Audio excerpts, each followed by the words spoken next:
Welcome, James Richard.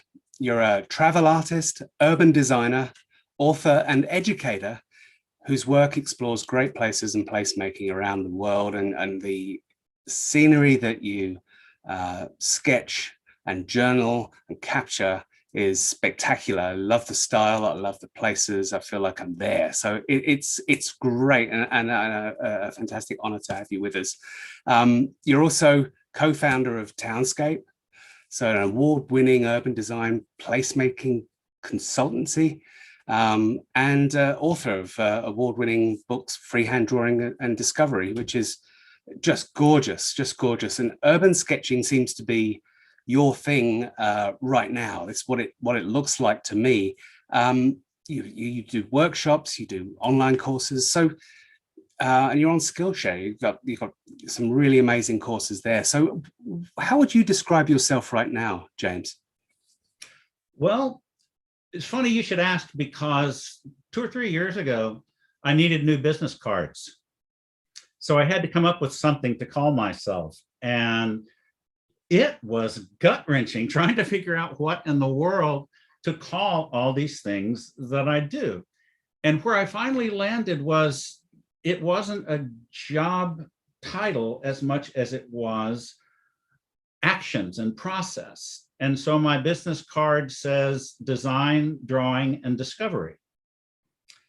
Drawing to me opens the door to this whole world of design thinking, and discovery comes out of that. And when I say discovery, I'm talking about, when we travel, it's a way to discover places. It's a way to look more intently and to really kind of get under the skin of a place. And I tell people that when you really pay attention and draw a place, you leave a bit of yourself, you give a bit of yourself to that, and it gives a bit of itself to you. So it's a wonderful way to kind of see things.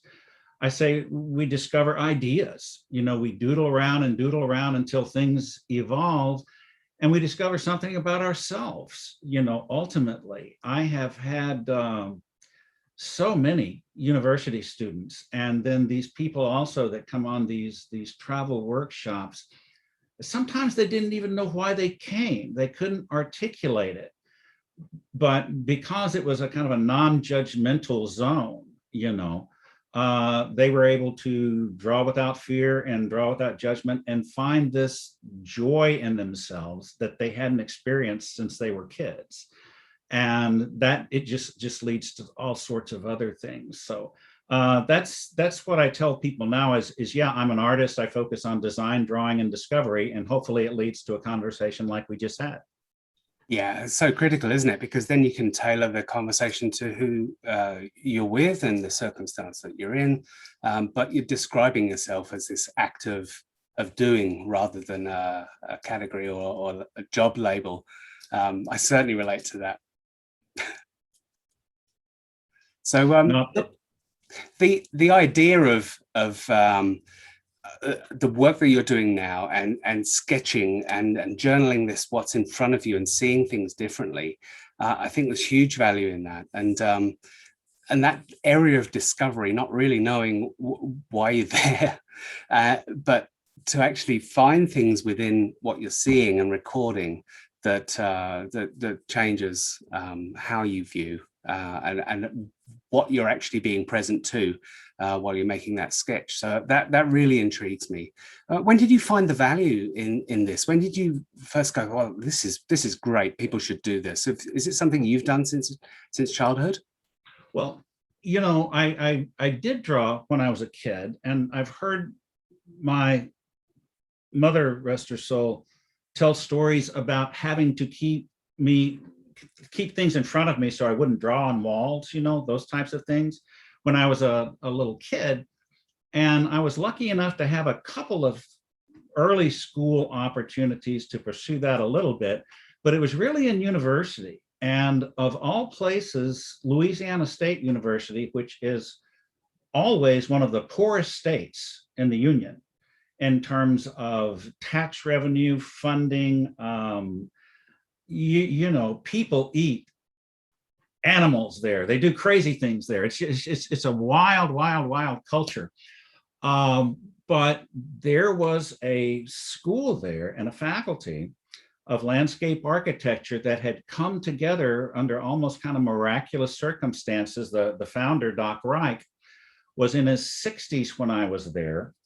And he had taken his best students over 2-3 decades and kind of mentored them, sent them to Harvard Design School, found ways for them to be able to afford that by working in offices and sleeping on floors and these types of things.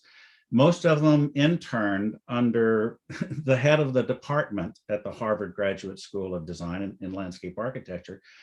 And they came back to Baton Rouge, Louisiana, because they were so dedicated to Doc. And that was my faculty, were all these Ivy League modernists who had been trained up in Harvard and worked in Cambridge, and then came back to us poor little Louisiana kids to, one, teach us how to think, get us out of there, take us to travel and show us what was going on in the rest of the world, and to draw. And drawing was a huge, huge part of that. We had to learn, but this was pre-computer. We had to learn mechanical drawing, all those drafting skills and all that type of stuff. But what was unusual was we also had to learn life drawing and drawing on location and trying to eke out the essence of a place. If we were going to be bold enough to look at a place and say, okay, this place has more potential, I want to make it a place that's marvelous for human habitation and that lifts people up and that type of thing. Well, you'd better get in tune with the essence of the place first, rather than trying to change it or completely redo it or something like that, and then build on those things. And drawing was a key to that. And we spent a lot of time going around the city drawing, and then on these trips that I mentioned, which were actually required field trips. We had to go up and down the east and west coast of the United States with our professors. We drew in sketchbooks during those, and that's when I really started keeping sketchbooks and doing urban sketching before it was called urban sketching. Wow, that sounds like a great environment and a rich source of influence coming into that. Some great disciplines. I think observing an environment is key to knowing what to do with it, and design and everything else. The way the light is, the interaction of people. I'm really excited about that. You can see that in the illustrations that you have online, and the courses and what you're trying to get across there. What value do you think emerges with your students? Where does their light bulb go on, and what do they say to you? What breakthroughs actually happen when you're providing them with that kind of environment? Well, it depends on the student and the situation. I taught graduate students at university at the School of Architecture, University of Texas at Arlington. And most of the students coming into that were in their 30s and a few in their 40s, and some were already attorneys or business executives, or one was a biologist. One was a Russian mathematician whose husband had gotten an opportunity in the States, so she came over. None really had design backgrounds. So teaching them to draw really was teaching them to see. And drawing isn't the end all of it. The seeing is the end all of it. And once that awareness opens up, it's like, my God, how did I not see all this before? Look at the textures that are all around me, and look at how these colors relate. And at the same time, you're teaching them foundational design. And so you got that kind of reaction out of university students. The students that come on my travel workshops range from professional illustrators or fine artists that would like to brush up on their sketching skills, all the way to somebody who just thought it looked interesting and felt compelled to come for some reason, but didn't really draw all that much. And they all take something out of it. But I think mostly it's permission to not be bound up by a set of rules, and to learn enough that what they're doing is informed, but that what emerges is a real personal statement out of that. And I don't mean something wonky and abstract. I mean something that really comes from them, and that no one else will be able to create, because it's that personal. And I think in some people it also unlocks something. You know, the nicest thing anybody ever said to me about one of those workshops was an architectural photographer that came with us on one.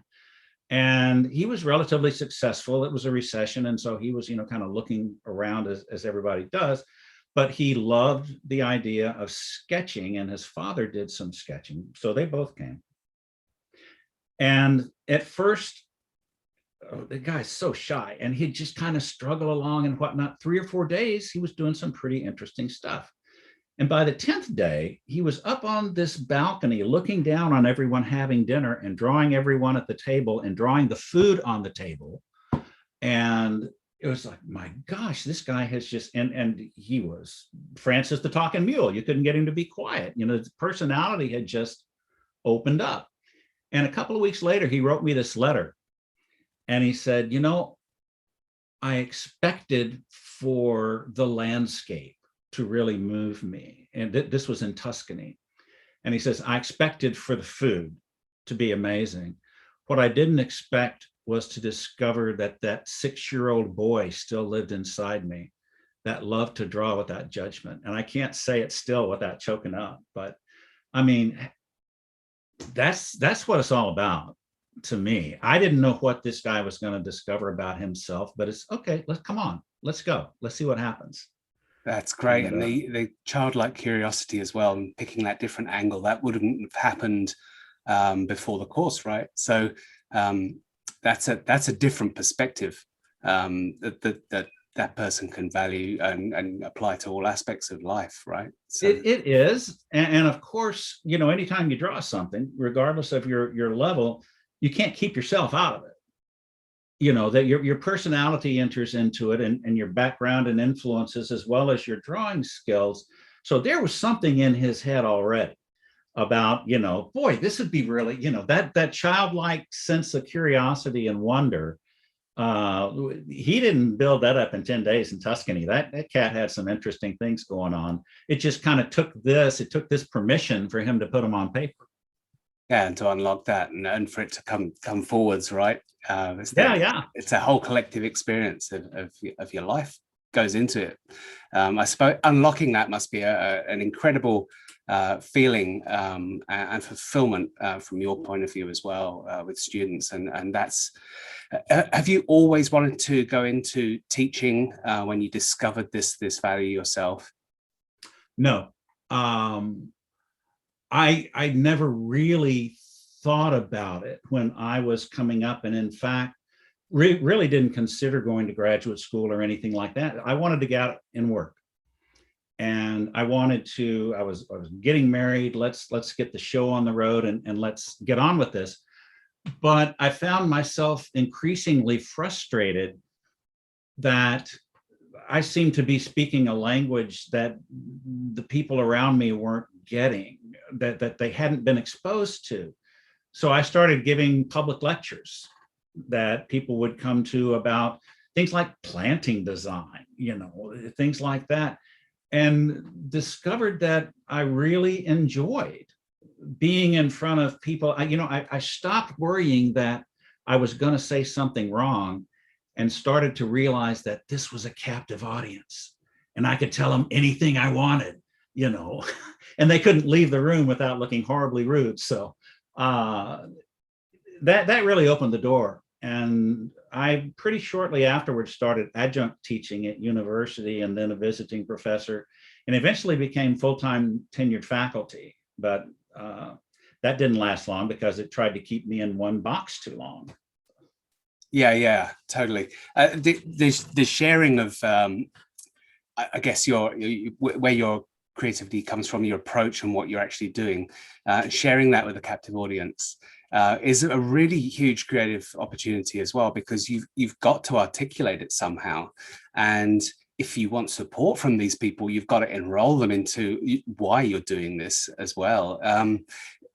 Did that take a long time to craft, or did you land on your feet in that circumstance? What took a long time was getting over that conflict that I stated before about just being completely petrified, that I'd be in the middle of a sentence and someone would stand up and point me out as an imposter.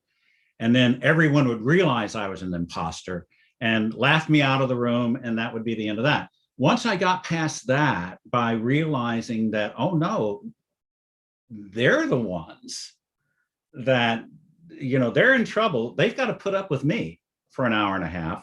So let's go in and just use this as a fantastic opportunity. And it turned on like a switch, just that quickly, that change. But I spent a lot of sleepless nights before that thinking about the imposter syndrome. Trying to talk your way out of it. Yeah, right. Why did I agree to do this? Yeah, it is. And there is a big risk, isn't it? It's a common one for creatives, the risk of feeling that they're not good enough, that they are an imposter. Right. How do you go about the authenticity of what you do? Because it's very apparent that you take great joy in the sketching, the observation, the seeing, the putting that character, and the teaching of other people. So how do you encourage people to share and get up there and have a voice and do that, take that risk? Well, if they're my students, I really try to set up an environment that is nurturing, as opposed to, I came up in the old architecture school tradition of the jury, where you put up your life and soul on the wall in the form of this design solution. And it was the job of the faculty to break you down, basically. And everyone in the class joined in. It was pretty petrifying. Over time, it got better. It had to, or nobody would stay in school. But that was what I came up in. And after a while, I realized that I was making a lot more headway by giving people more rope and really trying to understand where they were coming from with this solution and honoring that. And then starting to show them, okay, that's brilliant. Let's see how we could tweak some of these physical design aspects to really accomplish what it is you're trying to accomplish. And that seemed to work a lot better for me. And that has carried into these urban sketching workshops for me, where, we have everybody do the exercise in the workshop where you're looking at something and then you put it in the sketchbook based on a demo that I had done. And then we lay them all out on the ground like an art show. And I try to speak to each sketchbook. And I try to start with what I see in it that I just really love. And there's almost always something that I really love. And to say, okay, here's how you could build on that. If I were you, I would consider this and this and this. And if I see somebody kind of hiding behind everybody else and they're all kind of like this when I pick up their sketchbook, we don't even go there. We just talk about how cool it is. And look, did you think that you could do this? Did you have any challenges with this? What were your challenges, kind of thing? And that's worked pretty well. And I've found that it's more authentic to me. I'm not one to have somebody stand up in front of a group and nail them to a cross. It's just not in my DNA. So I don't know if that answered your question, Andy, or not. But Yeah, I think it does in many ways, because how nurturing and building that confidence, rather than just doing it through a series of critiques, which is yeah, really confronting. I remember those at art school. It was very confronting to bear all in front of everybody. I guess they were an introduction of, hey, we're trying to help you be articulate and vulnerable and that sort of thing. But it was never framed in that way. It was never right. It was always terrifying. Yeah. So I guess it sort of sorts the students out in that way, and that was the old way of doing things. But I like yourself, I much prefer creating the right environment for people to feel comfortable. So how if environment's such a key thing, and that means the people, the physicality of the environment, and the observation and approach to it, it's a big investment to really get yourself in that space, right? If you can go to a university and spend 3 or 4 years practicing a craft, you can go to a job, you can do it as a hobby, you can all these things. But how do you think people need to approach that kind of choice and that kind of investment? Because it is big. And what are they looking for? I think, of course, that varies from individual to individual. And I don't really think I know anybody that had it figured out from day one, that knew what they wanted to do, or if they said they did, it always changed. But at first, like a lot of design school graduates, my focus was just on getting a job, but even during the job search, I realized that there were some directions that I could go that seemed in line with my kind of foggy mission and values, and there were others that it was almost like when you walk up to it, kind of like the force field. No, this is not the way, turn around, go back. And it was interesting. I tried to be as true to that as I could. I discovered in school, I had this thing for drawing that just really kind of drove me, even though I was doing all kinds of other things as well. And I thought, as long as I could think, design, and draw, I'd be going the right direction that was true to myself. And so, my first real job was for a city government. And I was doing parks and urban design and all these types of things. And my mistake was that I was really good at it. Because then, of course, they want to promote you into administration, and I'm not talking about design supervision. I'm talking about administration, where you're over the maintenance guys and everything else. And so I said, it's time to go. This learning curve has flattened out, and I don't know what the next step is. But I did, and ended up going then to a consulting firm that I knew placed a huge value on drawing as part of their thinking process. And it took me 2 years to get into that place, and something like 7 interviews and a couple of lunches to convince them to take a chance on me, because firms like that don't hire people from City Hall, but they did.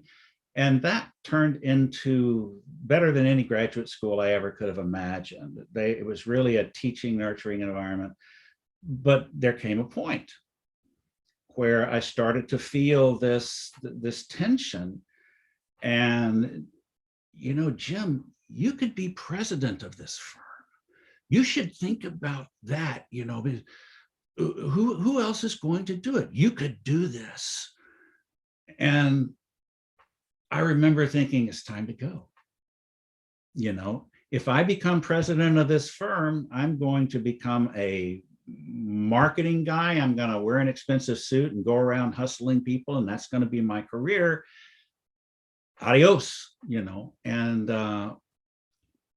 happily, as all that was going on, the founding partner that was working with me had given me a project, a nonprofit project, and had been wise enough to give me a lot of leeway in working with this. And nonprofit, just like it sounds, these clients didn't have any money. You know, they were a non-governmental aid kind of thing for development of rural agricultural areas. And I just really, really kind of found a whole other level of creativity in there. But because there was no money, I would have to go and live out in the hill country with these people as a guest on their ranches or things like that. And I didn't have my staff. This is pre-computer. I didn't have a bank of 6,000 slides to go through and show people, what about this idea? What about this idea? You know, or I didn't have my design director or his design director to go to for things. It was all me. And that was terrifying, Andy. It was just, I felt like I had fallen off a cliff, you know, but it was also the most exhilarating thing that I had ever done. And I found that the work that came out of those sessions out in the hill country, people responded to much more enthusiastically and much more genuinely than they might have when I was giving them the best kind of corporate generated solution that we could collectively come up with. This was just straight from the heart. And, you know, here it is, people. This, I birthed a baby, and you can tell me the baby's ugly, but here it is. And let's, you know, take from there. That's when I first understood the difference between being a professional and finding your own creative voice. And that was the whole kind of authenticity layer. If you had accused me of not being authentic before, I would have been insulted because, well, I'm as authentic as the next guy. But this was different. This was completely different. And once you work that way, you can't go back. You know, it's like somebody said, you know, once you see the truth, you can only ignore it at the price of your own soul. And, you know, it's been a version of that basically ever since. It's gone through a lot of iterations and whatnot, but always that having to rely and choosing to rely on my own inner resources. And what I personally took from the situation, from the people there, you know, trying to understand what their visions and aspirations were. That's how the most authentic work that I have produced, wow, has come out. And the drawing is just kind of a byproduct of that. But you were holding that.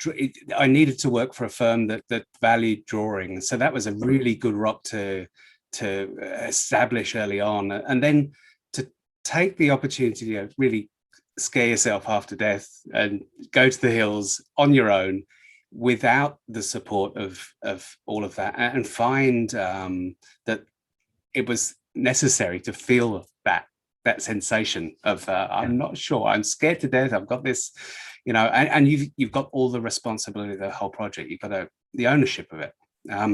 So it's worth that risk, is it not, to put yourself in that position? And it sounds like you've had it a few times. It's something that when you get that feeling, that's the one you want to go with. Or if you're not having that feeling, that's time to change. Absolutely. And yeah, it has come around several times, as you say. It has, when those big changes come along, never been real comfortable. That whole kind of falling off a cliff notion. And there are times when I was doing consulting work and drawing and doing all these types of things and think that things were going along just swimmingly. And all of a sudden circumstances would rearrange themselves and I'd get pulled into a whole other realm of doing things. And it was, once I got into it, it was, you know, the best thing it could have been. It's almost like you get too comfortable in a role and you become like a man who's wearing a boy's overcoat, you know, and you sense that you need to grow out of it and to do something else. But boy, it sure is comfortable right now. Comfortable is a problem, isn't it? Comfortable just means you've taken the risk out of the situation. You know what's coming up. You can do it again and again. You can do it in your sleep. That kind of comfort is actually a misnomer, isn't it? Because the risk of being there too long is you're not creating anything. Well, that's true. And whether you consciously realize it or not, something realizes it, whether it's in your own unconscious or what it is, and it's saying, no, that's not going to happen. And I don't think I ever actively sabotaged myself, but it certainly felt that way sometimes when it was just time to make a major change. One of those was actually leaving the large firm and starting my own consultancy, which seemed like this is inevitable. I really, really need to do this.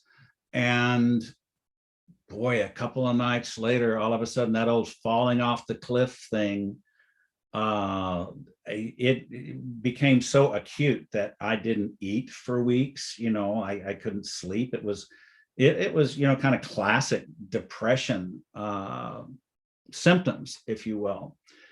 And over time, you know, that played itself out, you know, just beautifully with the right projects and the right, it was fascinating. Once I made that decision, and you've heard this story before from other people, I'm sure, once I made that decision, it's almost like people and situations and opportunity showed up.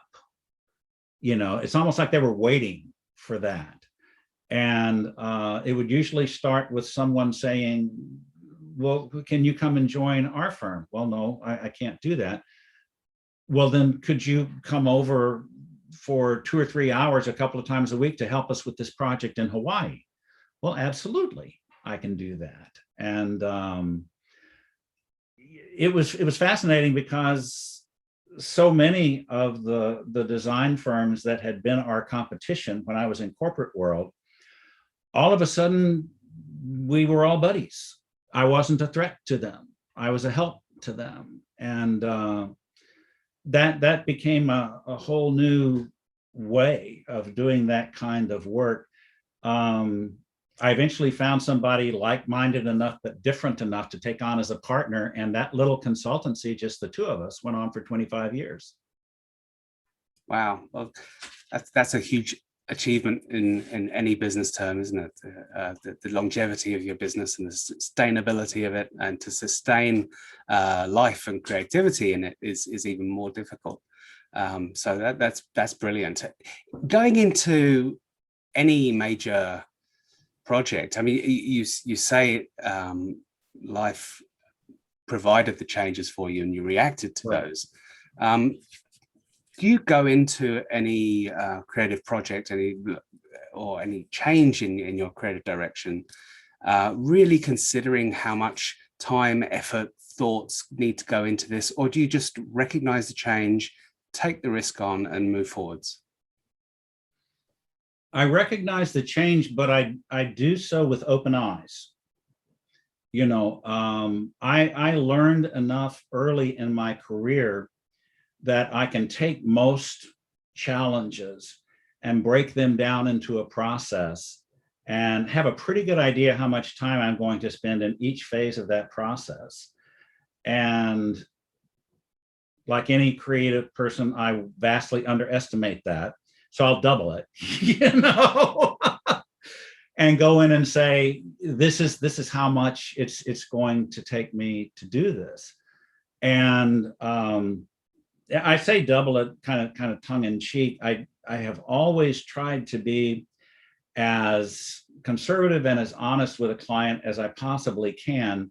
You know, here's what needs to happen. You want to get from here to here, and we're going to have to arrive at an appropriate and creative solution. We're going to have to go through this thinking process together. and it takes time. And this is how it plays out. And it was interesting. I had a city planning director one time sitting across the desk from me and saying that he had to go into a negotiation with another governmental agency, and he had taken all these negotiating classes, but he'd never be as good as me. And I said, Pete, I'm not a negotiator. I don't know the first thing about negotiating. I'm a terrible negotiator. What are you talking about? And he says, no, I've never been able to talk you down on anything. And I said, well, that's just because I know we're prepared when I come in. This is what this creative effort is going to take. We don't know how it's going to turn out, but it's going to turn out. We've done it enough times that there's faith in this process, and you've seen us do it enough times. So, yeah, being prepared and knowing that process. I tell my students that if you don't get anything else out of school, learn a design thinking process that works regardless of discipline. And by discipline, I mean architecture, product design, industrial design, whatever it is, that works regardless of scale, whether you're talking about a chair or a city, so that you can work through these challenges with the confidence that you're going to emerge on the other end with something that's appropriate and creative. And I have found that if you can do that, and if you can draw, the kingdom's yours, baby, you know? That's true enough, because I mean, you're talking your clients, your students, or whoever through that process, you know, and you have faith that there's going to be a great outcome, but you don't know exactly how it's going to work. And there are many options along the way there that you've deliberately, consciously or not, included risk to allow for something creative to happen in that. Otherwise, it would be a formulaic process that any robot could do, right? Design is absolutely inherently flawed. You need a little bit of risk in there, right? Right. Well, and having said that, as much as I tell people that I try not to do it, I occasionally do work for free. And it's interesting how sometimes that turns out, you know. And when I say work, I'll tell you an example. I got a call from a student at a university who says that we need someone to come to our conference and talk about drawing and lead students through some exercises and things like that. And we asked so-and-so, who's written a book and is kind of famous for that, and he wants $4,000. And somebody told me to call you because you'd do it for free. So I kind of hesitated. I said, well, you know what? Let's do this. Let's just see how this turns out. And I put together a presentation. I had to think through how I was going to break this down and try to communicate it to somebody else, and went before this audience of several hundred students and academics, and then took them through some exercises. And before you know it, I start getting calls from professors at other universities to come and spend time. I get a call from Landscape Architecture Magazine. Will you do an article for us, and blah, blah, blah. And it eventually turned into a book. That PowerPoint presentation I gave for free turned into the book that's now translated into Russian and Korean and Chinese and all these other things, because I said I'd do it for free. Great investment. That turned out beautifully. The risk, of course, for you was no income at that moment, but the opportunity is far greater, isn't it? Whether you realized it at the time or not. But wow, that's a great example of generosity does provide for you, right? If you do it and you think about why and how and where it fits and what is possible about it, then you should move into it with real energy rather than thinking, oh, this is a freebie, you know, that kind of thing. Well, how it fits is really key, isn't it? I think if you're presented an opportunity like that, if it passes all these other tests, that is, is it aligned with your mission? Is it aligned with your values? Is it the type of thing that is going to be life affirming rather than life consuming? If it passes those kinds of tests, whether it pays a whole lot or not, I'll usually take the risk. But because I'm going to get something out of it. Even if it's just like keeping the creative well filled and the connections that you make and those sorts of things. So yeah, I tell students one of the most important things in their career is just showing up. You know, sometimes you show up for free, and it's just part of the gig, and hopefully it leads to something good.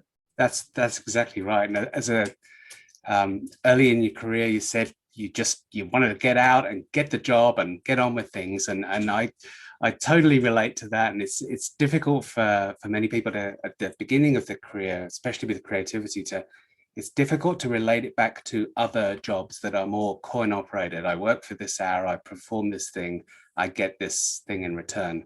It's difficult for a creative to translate that into, well, how does that look for my career? But showing up is a great tip indeed. Yeah. What would you advise yourself if you could go back to you as a student? What would you persuade yourself to go more at, or harder at, or invest in, or take that time to create something? What would you do? What would you do? Well, what would you say to yourself? that's kind of tricky, because remember, I was a poor kid in Louisiana, and I didn't really know what the options were. You know, when I got to be, I was 40 or 50 years old before I'd ever heard of Parsons Design School in New York, or the career of reportage illustration. You know, those types of things that in some ways seemed like would be a really good fit. But you know, I end up in landscape architecture, and it takes me to all these different places that I never thought that I would end up. I think the biggest single thing is always feeling true to that pull, whatever it is. I started out in journalism school. I wanted to be a Hemingway writer, traveler, you know, photojournalist, and all these types of things. And after a couple of years, it just felt like something was missing. And it didn't just feel that way. There was this kind of gnawing, this kind of pain. And, you know, what am I missing here? This is a fine career, but there's something. And one day I was walking down the halls in another building, and all the halls were lined with these incredible drawings. And I said, what is this? I've never seen anything like this. And they were drawings of places, but they weren't existing places. They were places imagined. You know, like, oh, this would be a marvelous environment, and boom, you know, there's this vision right there. And I thought this was just the coolest thing that I had ever seen. And I didn't know it at the time. It was landscape architecture, but it was that pull that got me walking halls in the first place, and talking to other people and trying to figure out what it was. And so that type of thing I found just happened time and time again through a so far 45-year career. And being true to that, and also avoiding the things that cut that off. You know, there's always an opportunity where someone comes along and says, we think you're exactly what we need. I want you to be the front man for this, you know, project or whatever it is, and it'll probably be a 3 or 5 year thing. I can't, people anywhere would jump at this opportunity, and you should too. Well, no, I shouldn't, because it's going to pull me off that path that I know that I'm supposed to be on. And so just staying true to that, I think is the main thing. I would also, I had friends that felt like it was important to get out on their own immediately and to make their own statement. And my path kind of evolved like it did out of necessity. But in hindsight, I would tell people, I think there's a lot of value in working at a firm for a while, or a city government, or whatever it is. And it sounds kind of cynical, but in the very early years, making your mistakes on somebody else's money instead of your own, and learning the processes, learning how to put things together. Those are probably the two things that come to mind immediately. I like it. The saying no to the things that aren't on your vision and your mission and your ideals and your purpose and values and everything else is hugely important. And when you're young, you're more likely to take the advice of those very persuasive seniors that are telling you that you'd be perfect for this thing. But right. Very often you can spend a few years a bit lost at sea, away from that vision, doing that kind of thing, and it is gnawing, isn't it? It does peck away at your confidence and your creativity. So saying no to things right. is important, isn't it?